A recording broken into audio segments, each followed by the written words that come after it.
There was a small black voice recorder hidden behind the third row of cookbooks in the kitchen, the ones she never touches. I found it by accident. I wasn't snooping. I was looking for that stupid booklet with the air fryer times because I can never remember how long asparagus takes, and there it was. It didn't have a label, just a little switch and a low battery light blinking like a warning. I thought it might have been mine, something from the garage, or maybe one of our grandkids left it. So I played it, and the first voice I heard was hers. But not the voice I know. Not the soft, low, sing-songy tone she uses when she talks to me, or the one she uses on the phone with the kids when she pretends she didn't forget their birthdays 2 years in a row. No, this voice was raw, sharp, almost angry, like she had waited years to let it out. Entry 146, she said. I had that dream again. The one where I tell him everything, and he just sits there with his stupid sad eyes and says, okay. Like always. Like that's all he's ever been capable of. I froze. She wasn't talking about someone else. That was me. I knew it immediately. That stupid sad eyes, line cut like a blade carved just for me. And it didn't stop there. She kept going. Talking. Confessing. Venting. For 37 years, I've played this role. Good wife. Quiet wife. The keeper of his boring little routines and his emotionless apologies. But I can't die like this. I won't. Calvin is dead, and now there's nothing left to wait for. That name again. Calvin. Who the hell was Calvin? I didn't know what I was hearing. A diary? A breakdown? Some kind of twisted spoken memoir she was planning to turn into a podcast? The more I listened, the colder my hands got. She talked about him. About a life that almost was. A future she had planned that didn't include me at all. And worse, she talked about our marriage like it was a burial plot. Like I was the dirt keeping her under. Sometimes, I wonder if I told him the truth, would it even register?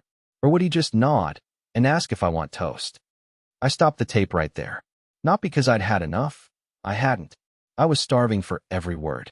But because she walked into the kitchen and I nearly jumped out of my skin. She didn't notice. She never notices. Not really. She asked if I'd seen her reading glasses. I pointed to the counter. She said thanks and walked away. I watched her leave and realized, I don't know this woman. Not at all. But she knows me better than anyone, and still chose to lie. For 37 years. And that was only one recording. I didn't sleep that night. I lay in bed next to her, my wife of 37 years, listening to her soft, measured breathing, and all I could think about was the voice recorder hidden under a pile of old takeout menus in the drawer beneath the coffee maker. That thing had burned a hole in my consciousness. I kept hearing her voice in my head, repeating that line like a sick lullaby. I won't die like this. Calvin is dead. There's nothing left to wait for. I waited until she left for her morning walk. She always walks the same path, same jacket, same neighbors waving like they're in a Hallmark movie. I watched her go down the sidewalk from the upstairs window, the recorder already in my hand, my fingers trembling like I'd been caught stealing something. And in a way, I had. I sat at the dining table, the one we bought on clearance from a closing Sears in 1999, and hit play again. The entry picked up where it left off. She spoke about how every anniversary felt like a funeral, how she would write letters to Calvin on our wedding anniversaries and keep them hidden behind the insulation in the garage. She said the garage was the only place I never cared to go. She wasn't wrong. That's when she mentioned the number. Entry 146. That wasn't a one-time vent session. That was a series. I didn't even know the thing could store that many files. I started clicking through, scrolling. Each entry was numbered, labeled with a date. The earliest one, August 3rd, 2007. That's 16 years ago. I counted them manually. 211 entries. 211 days, or nights, or stolen moments when she spoke into that device instead of speaking to me. And as pathetic as this sounds, I was terrified to hear them. But I knew I would. That day, I listened to 3 more. Entry 89 was the one that nearly knocked me off my chair. She was talking about my retirement party, the one I thought was a beautiful moment of love and family. She laughed while describing it, mocking the way I cried during my thank you speech, mocking the way I asked her if she'd been happy all these years. He actually asked me, like a child seeking gold stars, "Am I happy, Claudine? Have I done well?" God, I wanted to scream. I sat there for maybe an hour after that, just broken. I wasn't even angry. Not yet. It was worse than that. I felt like a character in a play I didn't know I was in. Like I had been cast as the dull, dependable husband, while she rehearsed soliloquies about a man I'd never met. A ghost named Calvin who somehow still had a heartbeat inside her. Then I made a decision I probably shouldn't have made. I went to the garage. There's a space behind the second set of cabinets, the ones I never use, the ones filled with holiday decorations and dead spiders. I moved the insulation carefully, like I was peeling back skin, and there they were. Letters. Dozens of them. Yellowed. Some sealed. Some open. Some smeared with what I can only hope were tears. And one of them was addressed to me. She had written it 11 years ago, on our 26th anniversary. It started with Dear Delbert, and ended with, I'm sorry you never knew what I gave up to be yours. I folded the letter and put it back. I didn't cry. Not because I'm strong. I think I was just too hollow to produce a tear. She got home that afternoon and kissed me on the cheek. Asked me if I wanted tacos or soup for dinner. I said tacos. She smiled, as if the world wasn't slowly crumbling between us. As if nothing had changed. But everything had. Because now I knew. I was living inside a story she never wanted to finish writing. And I was starting to wonder how far it went. After I found the letters, I stopped listening to the recordings for a few days. Not because I didn't want to know more, but because I knew I wouldn't be able to stop once I started again. Like a scab you keep picking, even though you know it's going to bleed. I told myself I needed time. Time to think, to breathe, to convince myself that this was just emotional venting. Some people journal. Some people record themselves ranting into an old $19 voice recorder from Radio Shack. Maybe it didn't mean anything, but even that little lie didn't last long. 3 days after the discovery in the garage, I noticed something that set off alarm bells in the back of my skull. Not loud, just a soft, sickening ring I couldn't shake. She got a call in the middle of dinner. Normally, she lets spam calls go to voicemail. But this time she excused herself, took the phone into the laundry room, and shut the door behind her. That had never happened before. She was gone for almost 10 minutes.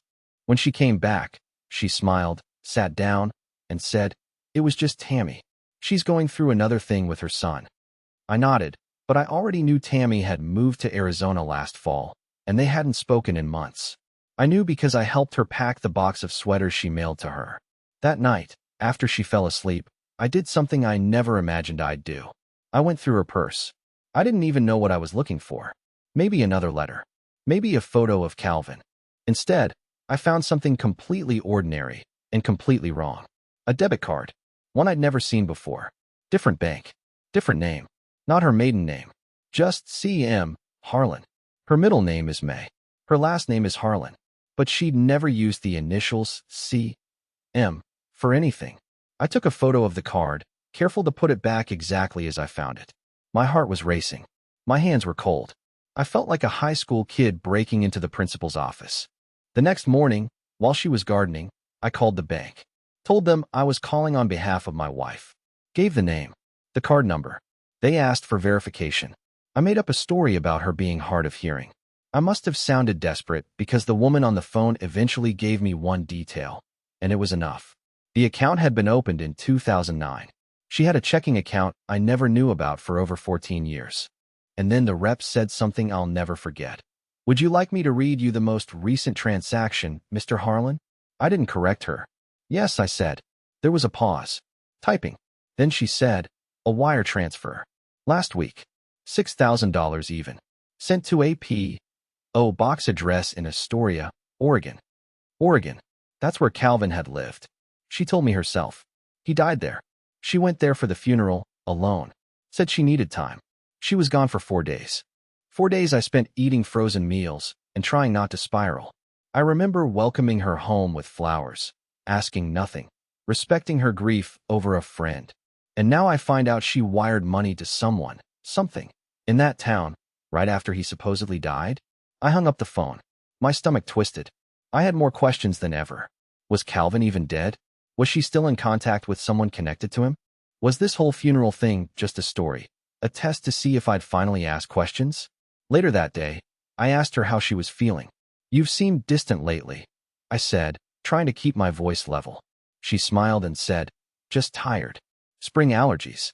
You know how I get." Then she kissed me on the forehead and went back to folding laundry. And I stood there thinking, I'm not sure if I know anything about how she gets. That night, I listened to 3 more recordings. In one of them, she said, "I think he suspects something. He's looking at me differently. He's asking soft questions, like he's trying not to break me. But I know that look. Delbert's starting to realize he married a woman he can't read." She laughed. It wasn't cruel. It was sad. Like even she wished it wasn't true. But it was. And now I was caught in it. A web of lies 37 years old, and counting. It's funny what the brain holds onto when your world starts unraveling.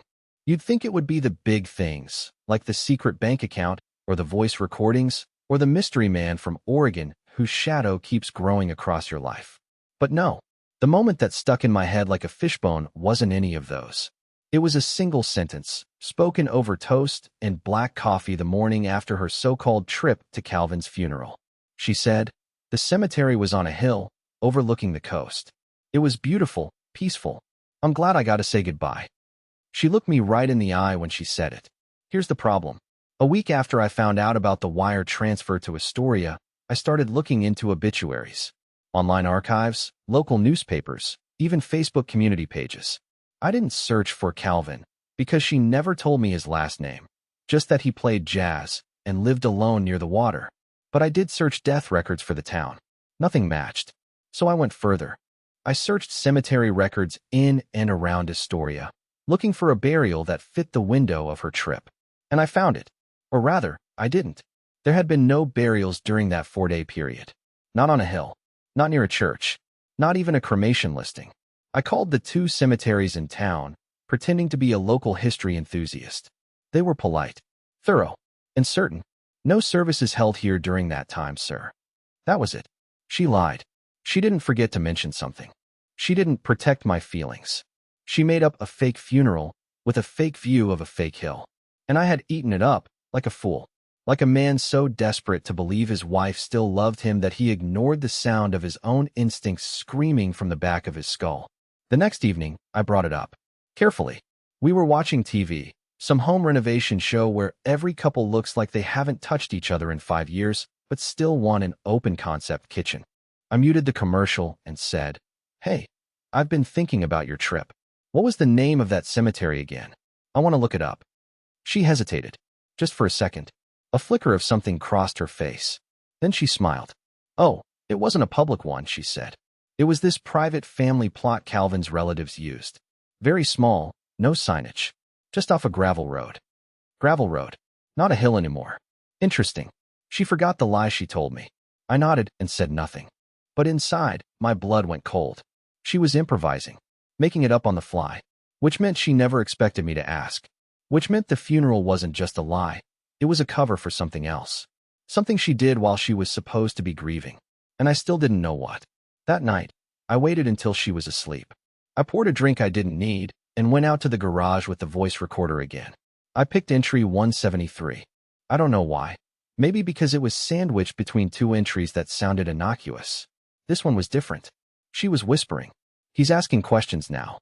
I think he looked in my bag the other night. I moved the card. I moved everything. But if he ever finds out what I really did during those 4 days, I don't think he'd recover." My hands went numb. I rewound it. Played it again. "If he ever finds out what I really did." The way she said it wasn't scared. It was calm, resigned, like someone who had crossed a point of no return and wasn't looking back. I didn't sleep that night. The next morning, while she was in the shower, I checked her car. I know how that sounds, like I'm paranoid or obsessed, but I needed to know what she was hiding. There was nothing obvious. But in the trunk, beneath the carpet lining, I found a flash drive taped to the frame with gray duct tape. It had one folder on it. The folder had a password. I stared at the screen for an hour, trying every obvious combination I could think of. Our anniversary, her birthday, her cat's name. Nothing worked. Then I typed Calvin. Access granted. The folder opened. And what I found inside changed everything. But I'll save that for part 5. I didn't open the files right away. I should have, I know. But I just sat there with the folder open, staring at the file names, afraid to double-click anything. It felt like I'd stumbled onto something radioactive. Like if I looked too closely, something would change in me that I couldn't reverse. There were 8 files in total. 6 were labeled by date, all within the 4-day window of her trip to Calvin's funeral. The other 2 had names. One was titled July House, and the other, chillingly, just said confession. I opened the most recent dated file first. It was a video. Poor quality, low resolution, probably taken on some cheap burner phone. The camera was pointed through the windshield of a car, filming a small cabin off the side of a dirt road. It was misty, early morning. Oregon coast terrain, maybe.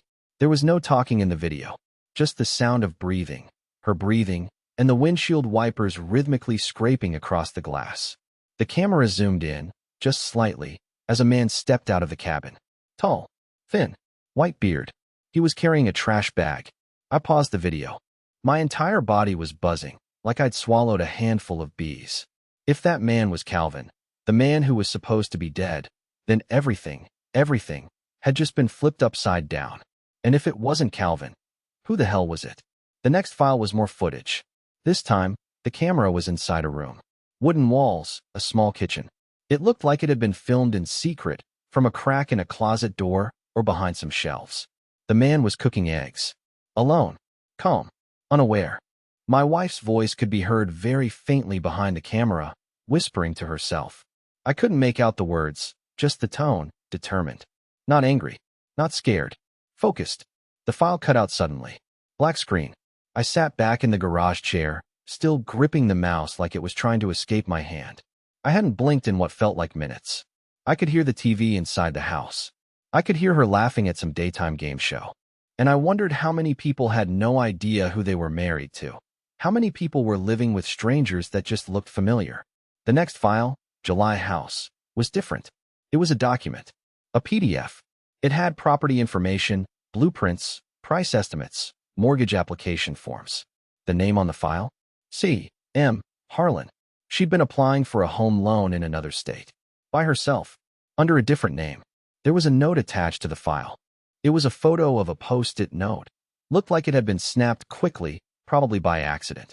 It read, keys under third stair. Utilities handled. Don't contact me unless it's done. Done. That word again. Done what? I backed out of the folder and opened the last file. Confession. It was a video. This time, the quality was better. It looked like it had been filmed in a motel room. The blinds were drawn. The lamp beside the bed was on, casting everything in this yellowish, sickly light.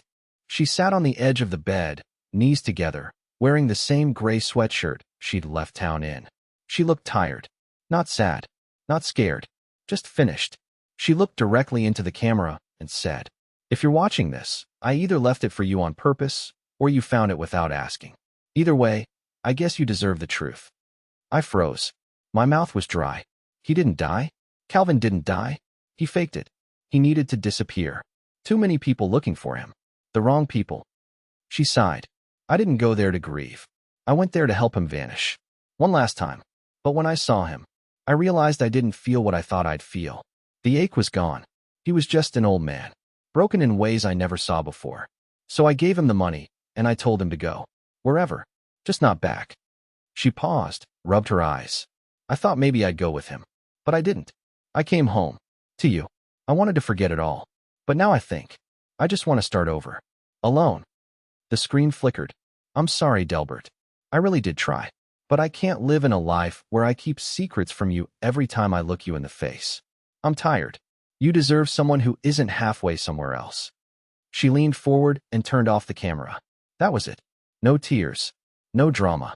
Just a woman quietly leaving behind a man she'd already emotionally walked away from years ago. Not for Calvin. Not for someone new. But for no one. For herself. I sat there for a long time, not knowing if I felt betrayed or relieved.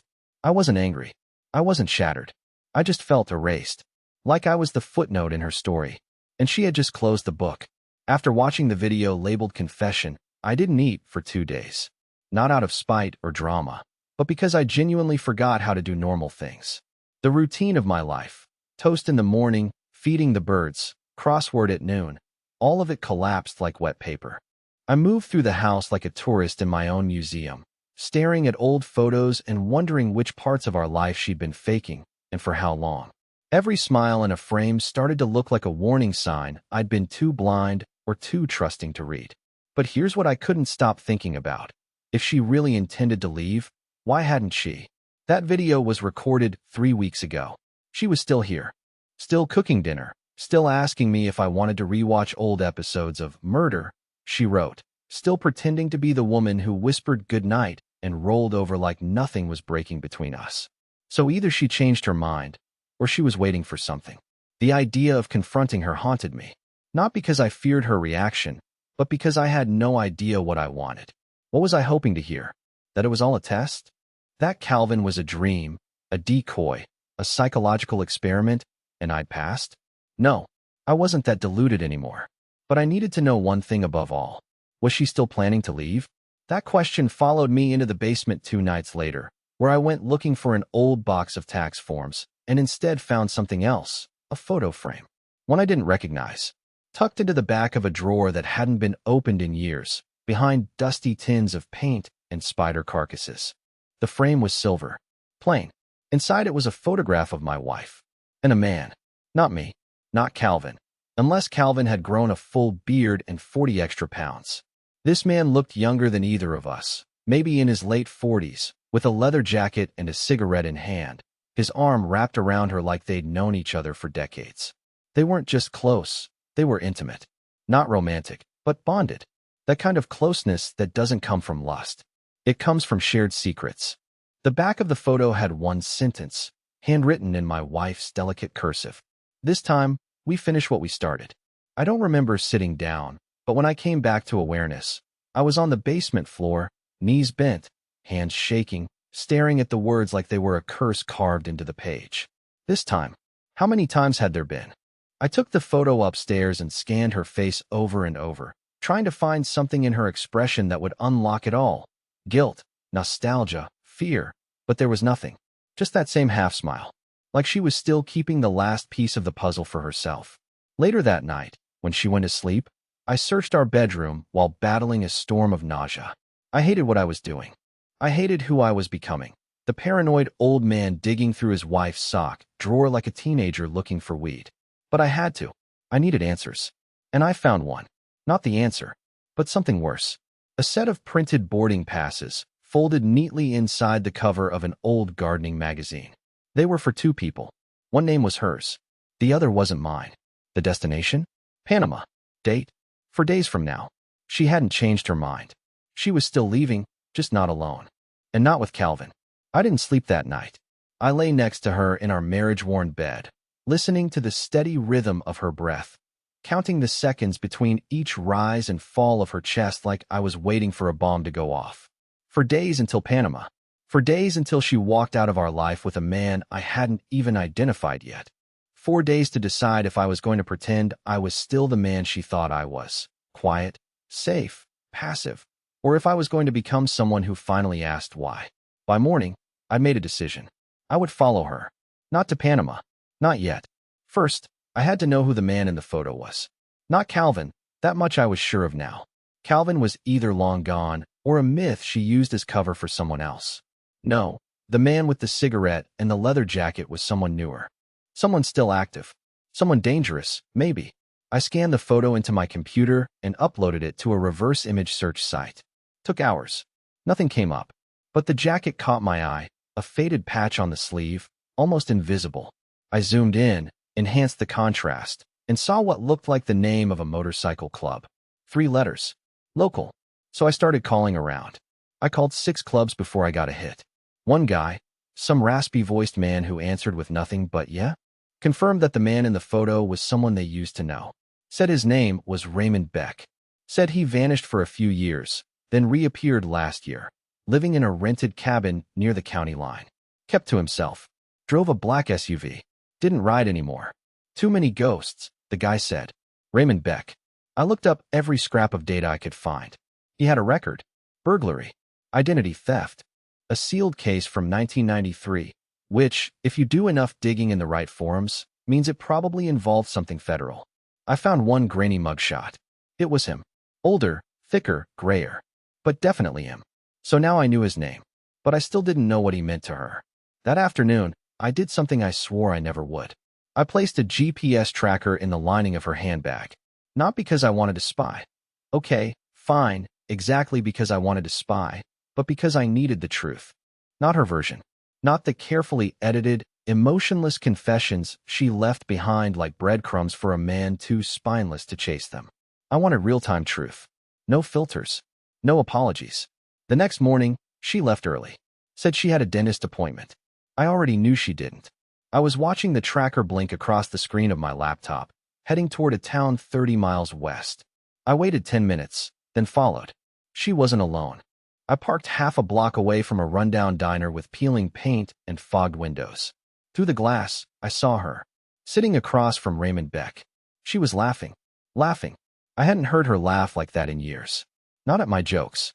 Not at our kids' stories. Not even at her own memories. But there she was, grinning like someone who hadn't lied, cheated, or erased an entire life with one blinking cursor in a Word doc labeled confession. I don't remember getting out of the car. My feet moved without my permission. I didn't know what I was going to do. Confront her? Hit him? Break down in the parking lot? And cry like a teenager who just got dumped before prom? But I didn't get the chance. She saw me through the window. Our eyes met.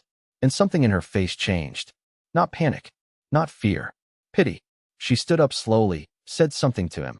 He didn't even look surprised, and came outside. Delbert, she said, softly, like she was talking to a sick dog. I couldn't speak. My mouth was dry. My throat was burning. The last thing I remember saying was, "You were never going to tell me, were you?" She didn't answer. She just said, "You shouldn't have come." And then she walked past me. Not around. Past. Like I was a street lamp or a speed bump. Like I wasn't the man who had paid her bills, raised her children, held her through 2 surgeries, buried her mother. Raymond walked out a few minutes later, didn't even look in my direction. Just got in his SUV and drove off with her. I stood there alone, on the side of the road, shaking. Not because I was angry, or sad, or betrayed, but because in that moment, I realized something far worse than all of that. She had been planning this for years, and I had only just begun to understand how deep it went. She didn't come home that night, and to be honest, I didn't expect her to. After the diner, after the way she looked at me like I was already packed away in some old drawer in her mind, I assumed that was it. That I'd wake up to a quiet house, some legal documents on the table, maybe a key with a note that said, "You keep the Buick." But that's not what happened. She came back the next morning. Alone. I heard her keys in the lock, heard the front door open like it was any other Thursday. She didn't tiptoe. She didn't sneak. She walked in with a purpose, set her bag down on the hallway bench, and called my name. I didn't answer right away. I was in the kitchen, sitting at the table, holding the same cup of coffee I'd been nursing for an hour. When she walked in, I didn't stand. I didn't yell. I just looked at her. And then, without a word, she sat across from me. For a few long seconds, neither of us said anything. Then she exhaled and said, "I was never going to Panama." I squinted at her, confused. She slid a manila envelope across the table. Inside were the printed boarding passes, along with a letter, not handwritten, this time, but typed, clean, sharp. Dated 2 weeks ago. The top read, "Emergency Extraction Contingency, R. Beck/C. Harlan." It was government paper. Official letterhead. NSA. I read it 3 times before I spoke. Turns out, Raymond Beck wasn't just an ex-lover or some mysterious outlaw with a tragic past. He was a federal informant. Years ago, long before I met her, Claudine had been involved in a short-lived witness protection stint tied to a white-collar financial case. Her role was peripheral. She wasn't a criminal, but she had seen something. And she was young. Scared. They gave her a new identity. A chance to start fresh. She took it. Buried it. Even from me. Raymond. He was the agent assigned to her at the time. He wasn't her secret affair. He was her handler. And the boarding passes? A backup plan. Not for escape. For protection. They had reason to believe someone connected to the old case had resurfaced, possibly in Oregon. She went to check it out herself, before they made a move. That's what the trip was about. That's why the funeral was fabricated. She couldn't tell me. Wouldn't risk pulling me in. The confessions? The recordings? She made them in case something went wrong. In case she disappeared. In case I was left behind without answers. I sat there, stunned. Processing. All those recordings I thought were emotional betrayals. They weren't about hating me. They were about shielding me. From what she used to be. From the fear that her past might cost me everything. And then she said something I will never forget. She said, "I never planned to stay gone. But I had to make you believe I would." Because if someone was watching, they needed to think I'd already cut ties. That you were just collateral. Disposable. That's what keeps people like you safe. I stared at her, my jaw slightly open. And for the first time in months, maybe years, I saw her clearly. Not as a liar. Not as a stranger. But as someone who had sacrificed pieces of herself I never even knew existed. All to protect a life she'd built with me. It didn't excuse everything. It didn't make the hurt vanish. But it changed something inside me. It gave the pain a shape I could hold, instead of one that gnawed at me in the dark. We talked for hours. No games. No filters. Just raw, hard truth. Some of it was ugly. Some of it was uncomfortable. But all of it, finally, was real. That night, we didn't sleep in separate rooms. We didn't say, I love you. But we did sit beside each other on the porch and watch the sun go down, saying nothing, just breathing in the silence that comes after a long storm. And that, somehow, was enough. Not a perfect ending, but a true one.